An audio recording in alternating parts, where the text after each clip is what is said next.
के इलाज के बाद आप देखें कि आधी रात को पेशेंट आता है, आधी रात को उसे चेक करते हैं, आधी रात को उसका ट्रीटमेंट करते हैं और आधी रात को ही प्रेस रिलीज़ जारी कर दी जाती है। कितना प्रेशर होगा इस पूरे सिस्टम के ऊपर। वैसे तो ये प्रेस रिलीज़ पहले से लिखी हुई थी, लेकिन मैं आपको फिर भी बता देता हूँ। वो कहते हैं जी, इमरान अहमद खान न्याजी उम्र 74 साल को 24 फरवरी 2026 को आंखों के इलाज के फॉलोअप की गर्ज से पिम्स अस्पताल लाया गया, जहां उन्हें VEGF एंट्रा वर्ट्रियल इंजेक्शन की दूसरी डोज दी गई। प्रोसीजर से कबल माहिरीन पर मुश्तमिल एक बोर्ड ने उनका मुआयना किया, जिसमें कंसल्टेंट कार्डियोलॉजिस्ट शामिल थे, जिन्होंने इकोकार्डियोग्राफी और ECG भी की, जिसके नताइज नॉर्मल आए। इस दौरान कंसल्टेंट फिजिशियन ने भी इमरान खान का मुआयना किया और इमरान खान को तिब्बी तौर पर स्टेबल पाया। इमरान खान की रजामंदी हासिल करने के बाद और ऑपरेशन थिएटर में मियारी मॉनिटरिंग, एहतियाती तदाबीर और प्रोटोकॉल के तहत माहिरीन की मौजूदगी में या उनकी निगरानी में माइक्रोस्कोपी की रहनुमाई से जो है वो उनको इंजेक्शन की दूसरी डोज दी गई। ये अमल डे केयर सर्जरी के तौर पर अंजाम दिया गया। क़याम के दौरान इमरान खान प्रोसीजर से पहले, दौरान अमल और बाद में तमाम तर मराहिल में हर एतबार से स्टेबल रहे। बाद अज़ां उन्हें निगहदाश्त की हदायत, फॉलोअप मशवरे और मुतल्लिका दस्तावेज़ात के साथ डिस्चार्ज कर दिया गया। एग्जीक्यूटिव डायरेक्टर पिम्स, जनाब ये आ गया पिम्स अस्पताल का मौक़िफ़। अब इमरान खान साहब को लाया गया, जो टाइम था वो था रात के 12:15 पे इमरान खान साहब अस्पताल पहुंचते हैं। यानी अगर आप ये देखें कि अडियाला जेल से उन्हें कब निकाला गया, तो ऐसा लगता है कि शायद 12 बजे से पहले निकाला गया। और 12:15 पे इमरान खान साहब गाड़ियों के एक काफ़िले में अस्पताल पहुँचे, पिम्स अस्पताल में। और इंतज़ामात इस तरह के थे कि अस्पताल का वो सारा हिस्सा जो है उसे ब्लैकआउट किया गया था, जहाँ पे इमरान खान साहब को लाया गया। जिस रास्ते का इंतखाब किया गया वो रास्ता नॉर्मली बंद रहता है, खुला हुआ नहीं होता। उस रास्ते से इमरान खान साहब को लाया गया और लाने और ले जाने के लिए मुतबादल रास्ते भी रखे गए थे कि अगर खुदा न खास्ता कोई सिचुएशन बनती है तो इमरान खान साहब के लिए दूसरा रास्ता भी। देखें ना, इमरान खान को सिर्फ ख़तरा ये नहीं है, वो एक बहुत बड़ा लीडर है, उसने दुनिया से भी टक्कर ली हुई है, पाकिस्तान की एस्टेब्लिशमेंट से भी ली हुई है। तो इमरान खान को कोई भी नुकसान पहुंचाने की खुदा न खास्ता कोशिश कर सकता है। तो उनके सिक्योरिटी के भी बड़े सीरियस मसाइल हैं। ये 8 से 10 गाड़ियों का काफिला था। इसमें जो मुझे दिखाई दे रहा है ये आर्मर्ड गाड़ियाँ थीं, यानी ये बुलेट प्रूफ गाड़ियाँ थीं, जिनमें कुछ मुझे गाड़ियाँ ऐसा लग रहा है कि वो बुलेट प्रूफ हैं, जिनमें इमरान खान साहब को लाया गया और लाकर उनकी आँख का जो है वो ऑपरेशन किया गया या उसमें इंजेक्शन लगाया गया। अस्पताल के अंदर इंतजामात ऐसे थे कि अमले की छुट्टी करा दी गई थी और एक पूरा हिस्सा अस्पताल का बंद था। अस्पताल के अंदर दाखिला भी बंद था। कुछ डॉक्टर से रब्ता हुआ तो उन्होंने बताया जनाब कि आज उन्हें काम पे आने से पहले ही मना कर दिया गया था। तो रात के अंधेरे में इमरान खान साहब को लाया गया। इमरान खान साहब का रवैया कैसा था डॉक्टर्स के साथ, इस पे बहुत थोड़ी मालूमात मिली है, लेकिन ये मालूमात मिली है कि वो खासे पुरएतमाद थे और बड़े पुरसकून थे। किसी किस्म की बेचैनी इमरान खान साहब को नहीं थी, बड़े कॉन्फिडेंट थे और उन्होंने अमले से बड़ी मुख्तसर बातचीत की। और एक सोर्स ने ये भी बताया कि ऐसा लगता था कि डॉक्टर मज़ीद बात करना चाहते हैं, लेकिन वहाँ पे माहौल ऐसा नहीं था। देखिए, सारा का सारा अस्पताल तो यरगमाल बना लिया गया था। अस्पताल के जो डॉक्टर हैं, जो अमले के बाकी लोग हैं, उन्हें तो छुट्टी दे दी गई थी। बाकायदा उन्हें अस्पताल की इंतज़ामिया ने रब्ता करके कह दिया था कि आपने आज नहीं आना। और उनकी जगह पे वहाँ जो लोग ड्यूटी पे थे वो इंटेलिजेंस एजेंसियों के लोग थे और उन्होंने पूरे अस्पताल को जो है वो कंट्रोल किया हुआ था, डॉक्टरों और सर्जन समेत। तो इमरान खान साहब जो है वो उनसे अगर कोई बात करना भी चाहता था तो ऐसी सूरत हाल में कौन बात कर सकता है, वो बात कर नहीं सकता। पाकिस्तान तहरीक इंसाफ को टाइम से पता चल गया था कि इमरान खान साहब को अस्पताल लाया जा रहा है। वो ऐसे कि जिन डॉक्टरों को छुट्टी दी गई उन्होंने फौरी तौर पर अपने मुख्तलिफ ज़राए से रब्ता किया और उन्हें बताया जनाब कि हमें छुट्टी दे दी गई है, आज कुछ होने जा रहा है। और जब उन्होंने आपस में रब्ता किया मुख्तलिफ डॉक्टर्स ने और अमले ने, तो उन सबको कंफर्म हो गया कि छुट्टी सिर्फ एक को नहीं मिली, सबको मिल गई है और ज़्यादातर लोगों को वहाँ से निकाल दिया गया है। तो ये बात पाकिस्तान तहरीक इंसाफ तक पहुँच गई थी कि इमरान खान साहब को अस्पताल लाया जा रहा है। लेकिन आप देखें ना कि उन्होंने इसके ऊपर किसी किस्म की सियासत नहीं की। यानी एक बात तो आज कंफर्म होगी कि पाकिस्तान तहरीक इंसाफ पर, इमरान खान साहब की फैमिली पर जब ये इल्ज़ाम लगाया जाता है कि ये इमरान खान साहब की सेहत के ऊपर सियासत कर रहे हैं, तो ये इल्ज़ाम अब नहीं लगाया जा सकता। तहरीक इंसाफ को पता भी चल गया, इसके बावजूद तहरीक इंसाफ ने ना कोई कॉल दी, ना कोई वहाँ पे आया, ना उन्होंने किसी किस्म का कोई खलल डाला हुकूमत के काम में। और वो इमरान खान साहब के इलाज के ऊपर सियासत नहीं करना चाहती है, बज़ाहिर अब दिखाई दे रहा है। जो इमरान खान साहब की पार्टी है या उनकी फैमिली है, उनके मुतालबात नहीं माने गए। और मुतालबात ना मानने में जो दो अहम चीज़ें हैं, एक तो यह है कि फैमिली की मौजूदगी नहीं थी जब इमरान खान साहब को इंजेक्शन लगाया गया या उनका इलाज करवाया गया पिम्स अस्पताल से, और ना ही अलशिफा में लेकर गए जहाँ पे इमरान खान साहब की फैमिली मुतालबा कर रही थी। नंबर दो, जो ज़ाती डॉक्टरों की मौजूदगी में कहा गया था कि इमरान खान साहब के अपने डॉक्टर्स भी आए जिनकी मौजूदगी में टेस्ट हों और एग्जामिन किया जाए, अब वो भी ख्वाहिश पूरी नहीं की गई। इमरान खान साहब के कहने के बावजूद, उनका पैगाम भिजवाने के बावजूद ऐसा नहीं किया गया। लगता है कुछ छुपाया जा रहा है। देखिए, इमरान खान साहब की सेहत के हवाले से हमारे पास वही मालूमात हैं जो सरकारी डॉक्टर्स दे रहे हैं। इमरान खान साहब की सेहत के हवाले से हमारे पास वही मालूमात हैं जो पाकिस्तान की हुकूमत और एस्टेब्लिशमेंट दे रही है।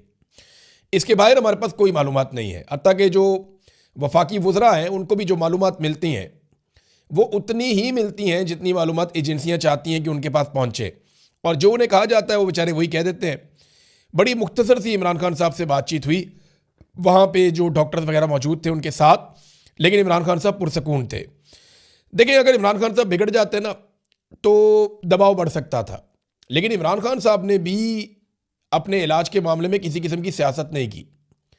इसका मतलब यह है कि इमरान खान साहब बड़ी संजीदगी के साथ अपना इलाज करवा रहे हैं और वो इस पर सियासत नहीं करना चाहते कि वो बीमार हो गए हैं या उनकी आंख ख़राब हो गई है। यानी नवाज शरीफ बनने का बिल्कुल ही मूड नहीं है इमरान खान साहब का, और वो इसके बारे में जो उनको डील ऑफर की गई वो उसके लिए भी तैयार नहीं है। देखिए, ये वक्त गुजर जाएगा, इमरान खान साहब की आंख के साथ जो भी हुआ वो इस मामले से भी निपट लेंगे। इससे अगर वो निकल जाएंगे इंशाल्लाह, तो उसके बाद इमरान खान भी यहीं पे है और सियासत भी यहीं पे है और एस्टेब्लिशमेंट भी यहीं पे है और ये सियासी जमातें भी यहीं पे हैं। इमरान खान ये फैसला कर चुके हैं कि वो इस निज़ाम को एक मरतबा शिकस्त देंगे। 2024 के इलेक्शन में तो ये शिकस्त हो चुकी है, लेकिन तस्लीम नहीं की गई। अब अवाम के साथ मिलकर वो दोबारा शिकस्त देंगे। आज अब मुलाकात का दिन है। देखें, आज इमरान खान साहब की बहनें मिलने के लिए जाएंगी, फैमिलियों की मुलाकात का दिन है। होता यह है कि इमरान खान साहब की मुलाकात बुशरा बीबी से भी होती है इसी दिन, और बुशरा बीबी से मुलाकात के बाद इमरान खान साहब की मुलाकात उनकी फैमिली से होती है, जबकि बुशरा बीबी की मुलाकात उनकी फैमिली के साथ होती है। लेकिन लंबा अरसा हो गया है इमरान खान साहब की फैमिली की या उनकी पार्टी के लोगों की इमरान खान साहब से मुलाकात नहीं करवाई जा रही, जबकि जो बुशरा बीबी है उनकी फैमिली के साथ मुलाकात होती है। उनकी बेटी और दीगर एक दो लोग मिलने के लिए जाते हैं, तो उनके ज़रिए से सिर्फ खैर खबर इमरान खान साहब की बाहर आती है। अब आज कुछ इस किस्म के दावे किए जा रहे हैं और ज़्यादातर टाउट लोग ये दावे कर रहे हैं कि इमरान खान साहब की जो अहलियाँ हैं बुशरा बीबी, शायद उनकी मुलाकात भी ना करवाई जाए। देखिए, दो चीज़ें हो सकती हैं ना। अब बुशरा बीबी जब इमरान खान साहब से मिलती हैं तो उसके बाद वो अपनी फैमिली को मिलती हैं, तो फिर वो अपनी फैमिली को पैगाम दे सकती हैं।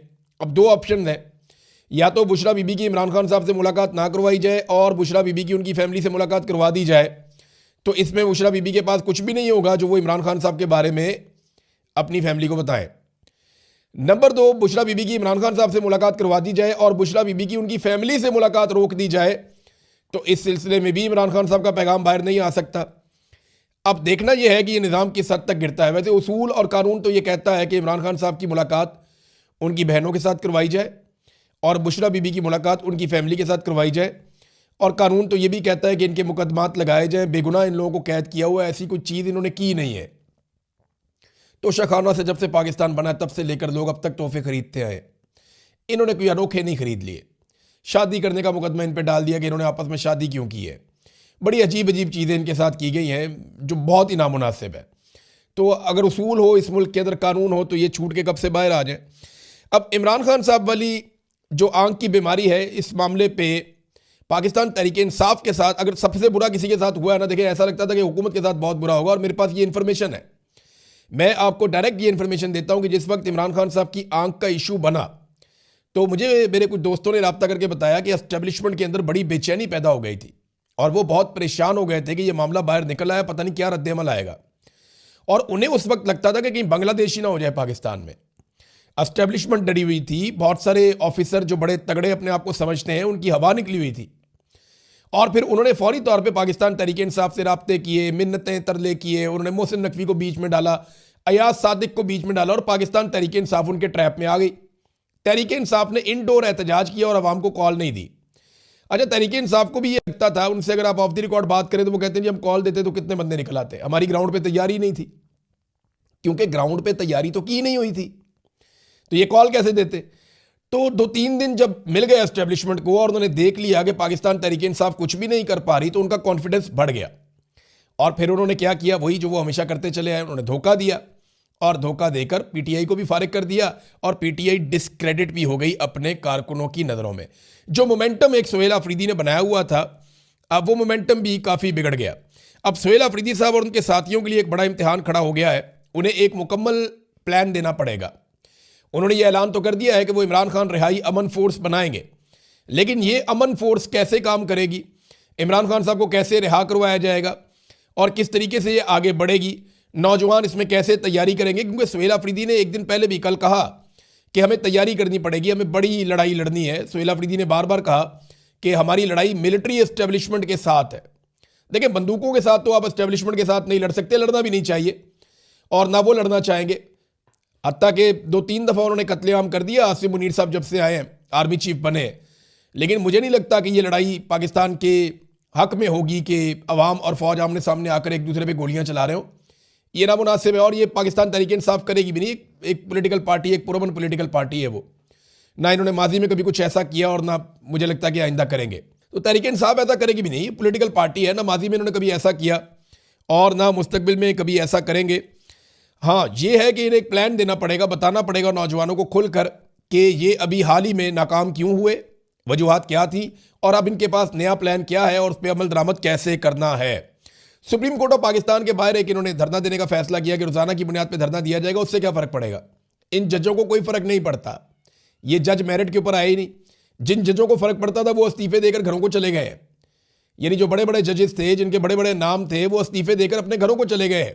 जो जजेस जहां बैठे हुए हैं उन्हें तो कोई फर्क नहीं पड़ता, जिनके पास इस वक्त ताकत है, जिनके पास इस वक्त इख्तियार है, जो दोनों अदालतों को, चाहे वो आईनी अदालत है चाहे वो सुप्रीम कोर्ट ऑफ पाकिस्तान है, जो उन्हें कंट्रोल करते हैं, तो उनके पास तो इख्तियार भी कोई नहीं है इस वक्त। यानी वो तो एस्टेब्लिशमेंट के ऐसा लगता है कि इशारों पे चल रहे हैं। और सुप्रीम कोर्ट के बाहर धरना देने से नहीं, अगर वकला खड़े हो जाए और वकला अपनी जिम्मेदारी संभाल लें कि उन्होंने इमरान खान साहब के केसेस लगवाने हैं और इंसाफ लेना है, तो फिर कुछ हो सकता है। देखिए, वकील इमरान खान के नाम के ऊपर कोई ना कोई ग्रुप वोट ले रहा होता है हर वक्त, लेकिन वो इलेक्शन के बाद बिल्कुल इमरान खान को भूल जाते हैं। इमरान खान साहब के केसेस तक नहीं लगा पा रहे। अगर आप वकीलों के अंदर ये इलेक्शन करवा देना कि नवाज शरीफ या इमरान खान, तो मेरे ख्याल में वकीलों में भी 70-80% वोट लेकर इमरान खान जीत जाएंगे। जरदारी को, नवाज शरीफ को, सबको शिकस्त दे देंगे। लेकिन दूसरी तरफ अगर आप देखें कि क्या वकील इमरान खान साहब के लिए खड़े होते हैं, तो अफसोस की बात यह है कि नहीं खड़े होते और उन्होंने अपनी जिम्मेदारी अदा नहीं की। अगर वो ये करते तो ये हो जाता कि इमरान खान साहब के कम से कम केसेस लगवाने में वो कामयाब हो जाते। नाज़रीन, ये तो थी पाकिस्तान की सूरत हाल। अब आ जाए ज़रा थोड़ा सा, 1-2 खबरें मेरे पास इंटरनेशनल है, मैं आपके सामने रख देता हूँ। देखिए, अमरीकी सफ़ीर ने इसराइल के हवाले से जो एक स्टेटमेंट दिया है कि ग्रेटर इसराइल बनाया जाएगा और ये बनना चाहिए, इस स्टेटमेंट ने बोर्ड ऑफ पीस के बकिए उधेड़ दिए हैं। देखिए, बोर्ड ऑफ पीस तो इसलिए बना था ना कि इस खित्ते में पीस आएगा, अमन आएगा। अब अमरीकी सफ़ीर जो इसराइल के अंदर तैनात है, वो एक स्टेटमेंट देते हैं कि वो ग्रेटर इसराइल बनाना चाहते हैं और एक्सपेंशन होगी इसराइल की और बहुत सारे मुल्कों की ज़मीनें इसराइल के अंदर आ जाएंगी। बहुत सारा समंदर और इलाके का कंट्रोल इसराइल के पास चला जाएगा। अब जब इस किस्म का स्टेटमेंट आ गया उनकी जानिब से, तो ट्रंप इंतज़ामिया को उन्हें रोकना चाहिए था या उन्हें शटअप कॉल देनी चाहिए थी। लेकिन ट्रंप इंतज़ामिया की खामोशी जो है वो ये जाहिर कर रही है कि शायद उनकी इस मामले पर रजामंदी है। अब इस स्टेटमेंट के बाद ना तो सफ़ीर को हटाया गया, ना ही उसके बयान की मजम्मत या तरदीद की गई और ना ही सफ़ीर को शटअप कॉल दी गई। तो ऐसे में जो अरब ममालिक हैं उनके अंदर एक बेचैनी पैदा हुई है कि ये तो प्लान कोई और है और बोर्ड ऑफ पीस जो है वो फिर बोर्ड ऑफ पीस नहीं रहता है। ऐसे में बोर्ड ऑफ पीस जो है वो मुतनाज़ा होता चला जा रहा है और आने वाले दिनों में ऐसा लगता है कि मज़ीद मुतनाज़े भी हो जाएगा। देखिए, अगर तो ये गज़ा में अमन के लिए बना है तो फिर इन्हें बात करनी पड़ेगी हमास के साथ, इन्हें बात करनी पड़ेगी फ़लस्तीनियों के साथ, फ़लस्तीनियों को एक अलग रियासत देनी पड़ेगी जो उनका हक़ है, और जब उन्हें अपना हक़ मिल जाएगा तो सूरत हाल नॉर्मलाइज होना शुरू हो जाएगी। लेकिन यहाँ पे बात हो रही है ग्रेटर इसराइल की, और इसराइल की ये ख्वाहिश है और वो ये कहते हैं कि हमारा ये हक़ है कि जो हमारी एक बड़ी रियासत हुआ करती थी माजी में कई सदियों पहले, वो रियासत वापस बन जाए। तो उनका नुक्ता नज़र ये है, जबकि अरब ममालिक के अंदर एक बेचैनी पैदा हो गई है। सऊदी अरब ने उसके ऊपर बड़ा सख्त रिएक्शन भी दिया है। नाज़रीन, ईरान के ऊपर ऐसा लगता है कि हमला किसी वक्त भी हो सकता है। ईरान के आसपास अमेरिका ने बहुत ताकत जमा कर ली है। उसके बहरी बेड़े जो हैं वो बहुत तेज़ी से इस खित्ते की तरफ बढ़ रहे हैं, कुछ पहुंच गए हैं, कुछ आ रहे हैं। उसने जितनी भी उसकी यहाँ पे आसपास फौजी अड्डे हैं अमेरिका के, उन्होंने वहाँ पे अपने हथियार और अपनी ताकत को बढ़ाना शुरू कर दिया है। ये बहुत इंपॉर्टेंट है। देखिए, अभी शहबाज शरीफ ने कहा कि साउथ एशिया के लिए डोनाल्ड ट्रंप एक सेवियर है और साउथ एशिया में डोनाल्ड ट्रंप ऐसा लगता है कि एक जंग छेड़ने जा रहे हैं। और ये बात आप अपने जहन में रखें कि ईरान के अंदर एक मरतबा फिर मुजाहरे शुरू हो गए। जितनी ताकतें ईरान में रजीम चेंज करवाना चाहती हैं, चाहे वो कुर्दों का इत्तेहाद हो, चाहे वो तलबा की तंजीमें हो, चाहे वो मौजूदा रजीम के ख़िलाफ़ लोग हों, चाहे रज़ा पहलवी हों, ये सारे एक साथ एक्टिवेट हो गए हैं और एहतजाज शुरू कर दिया है और ज़ोर लगाना शुरू कर दिया। और इस उम्मीद में है कि डोनाल्ड ट्रंप इनकी मदद करेगा। ईरान के अंदर एक मोबाइल फ़ोन कंपनी जो है उसका सिस्टम हैक हो गया और उसके ऊपर डोनाल्ड ट्रंप की तरफ से एक पैगाम भी जारी हो गया कि जनाब डोनाल्ड ट्रंप करके दिखाएगा। तो अब ये जो सारी चीज़ें हैं ना, ये आप जहन में अपने रख लें कि किसी वक्त भी ईरान के ऊपर अगर अटैक होता है तो पूरा खित्ता एक नई सिचुएशन से दो चार होगा और इसमें अरब ममालिक को बड़ा अहम फैसला करना पड़ेगा। तो नाज़रीन, अब तक के लिए इतने, अपना ख्याल रखिएगा, अपने इस चैनल का भी। अल्लाह हाफ़िज़।